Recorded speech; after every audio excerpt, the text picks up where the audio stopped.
Sir देखिए, ये no confidence motion की ताकत कितने है कि हमारे प्रधानमंत्री को हम लोग खींच के सदन में लाकर बैठे। यही ताकत होते हैं संसदीय परंपरा की। हम ये नो कॉन्फिडेंस मोशन आने के लिए कोई सोचा भी नहीं था, लेकिन हम बार बार ये गुहार लगाते आए थे कि कम से कम हमारे देश की प्रधानमंत्री सदन में आए और मणिपुर की मुद्दे पे हम बोलने का पहले कुछ बोले। ये सब हमारा मांग थी और कुछ नहीं। हमारा मांग कोई बीजेपी नेता से नहीं, हमारी मांग थी हिंदुस्तान की प्रधानमंत्री से, जो लाजमी है क्योंकि हम भी ये सदन की मेंबर है। लेकिन पता नहीं प्रधानमंत्री जी क्यों इतना आड़े हुए थे कि सदन में ना आने की शपथ ले चुकी थी। तो इसी के चलते मजबूरन हमें भी ये संसदीय जो औजार इस्तेमाल करने की गुंजाइश है, ये संसदीय औजार को इस्तेमाल करते हुए हमें अविश्वास प्रस्ताव लाने पड़ी। ये अविश्वास प्रस्ताव लाने के पीछे सबसे बड़ा वजह है। सर, कल जब सदन में हम लोग चर्चा में भाग ले रहे थे तो सदन में एक गूंज उठी कि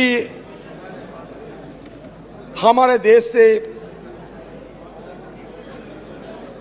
भ्रष्टाचार, क्विट इंडिया, परिवारवाद, क्विट इंडिया वगैरह वगैरह, क्योंकि ये 9 अगस्त हमारे अगस्त क्रांति दिवस माना जाता सर। मैं इसके बारे में कुछ बोलना चाहते हैं।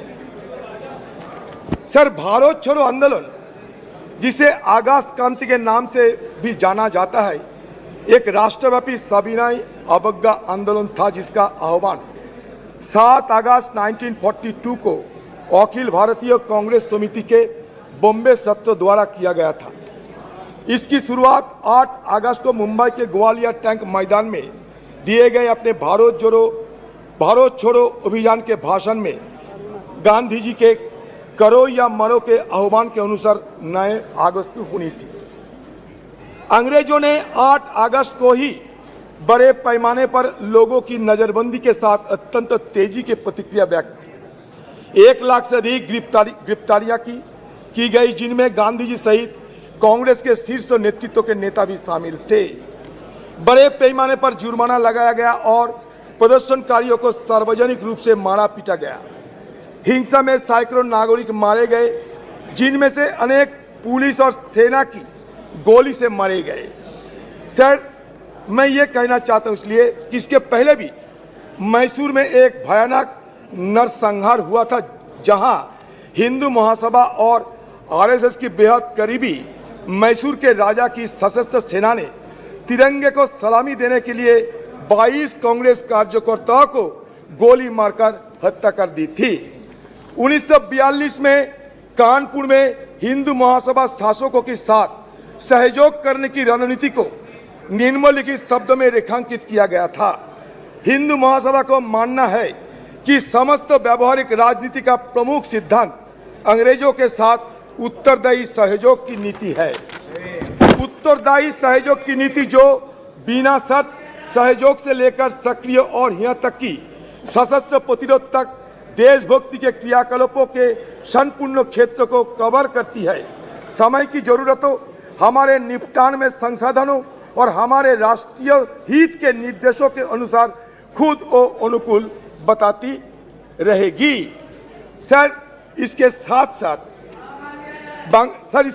साथ व्यावहारिक राजनीति में महासभा जानती है कि हमें उचित समझौता के माध्यम से आगे बढ़ना चाहिए। इस तथ्य का प्रमाण यह है कि हाल ही में सिंध में निमंत्रण पर सिंध हिंदू महासभा ने गठबंधन सरकार चलाने के लिए मुस्लिम लीग के साथ हाथ मिलाने की जिम्मेदारी ली थी। बंगाल के मामले तो जगजाहिर है, आक्रामक मुस्लिम लीग वाले, जिन्हें कांग्रेस भी अपनी पूरी विनम्रता के बावजूद शांत नहीं कर सकी, जैसे इसी फजलुल हक के प्रधानमंत्रित्व और उनके सक्षम नेतृत्व में हिंदू महासभा और गठबंधन सरकार के संपर्क में आए, काफी हद तक समझौतावादी और मिलनसार हो गए। हमारे सम्मानित महासभा नेता स्वर्गीय डॉक्टर श्यामा प्रसाद मुखर्जी ने दोनों समुदायों के लाभ के लिए लगभग 1 वर्ष तक सफलतापूर्वक कार्य लिया। बंगाल मुस्लिम लीग मिनिस्ट्री में उप मुख्यमंत्री डॉक्टर श्यामा प्रसाद मुखर्जी ने हिंदू महासभा और मुस्लिम लीग की ओर से बंगाल सरकार के लिखे एक पत्र में यह स्पष्ट किया कि ये दोनों दल ब्रिटिश शासकों को कांग्रेस द्वारा आरंभ किए गए भारत छोड़ो आंदोलन के खिलाफ बंगाल के राक्षस के रूप में देखते थे। तो इसमें साबित क्या हुआ सर?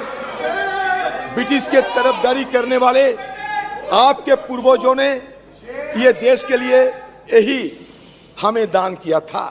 तो आप लोगों से इससे ज्यादा उम्मीद हमें नहीं थी कि जब क्रांति सब अगस्त क्रांति के दिन आप अगस्त क्रांति के दिन नारा लगाते हुए वो बात हटा दिए और नया नारा लगाते हुए लोगों को आपने गुमराह करने का कोशिश किया। हमारे बात साफ है, हमारा बात साफ है सर, क्विट इंडिया होना चाहिए, क्विट इंडिया होना चाहिए। सांप्रदायिकरण से क्विट इंडिया, ध्रुवीकरण से क्विट इंडिया, भगवाकरण से क्विट इंडिया। क्विट इंडिया हमें करना ही पड़ेगा।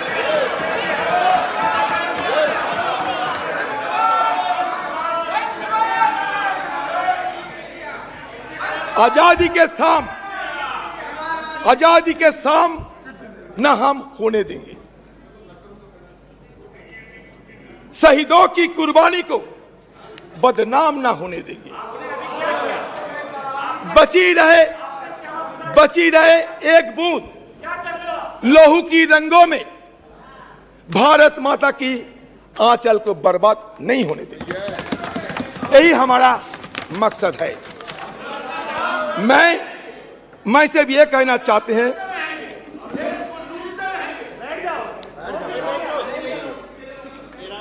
सर, प्रधानमंत्री जी को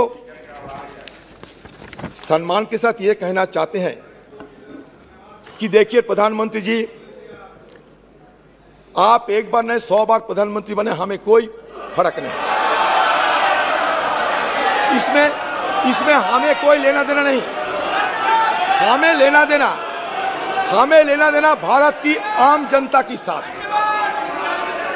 जब मणिपुर गए तो मणिपुर की दशा देखा हमने, और दशा देखने के बाद हमें जरूर यह महसूस हुई कि कम से कम देश की सबसे बड़ा मुखिया होने के नाते प्रधानमंत्री जी को एक बार मणिपुर के आम वासियों के लिए कुछ संदेश देना चाहिए, कुछ संदेश देना चाहिए थे।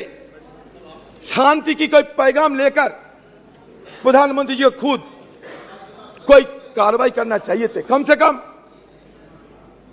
आपकी तरफ से एक बार मणिपुर के लोगों को अपना मन की बात रखना चाहिए थे। सर, ये मांग कोई गलत मांग नहीं है, मणिपुर के आम लोगों की मांग था।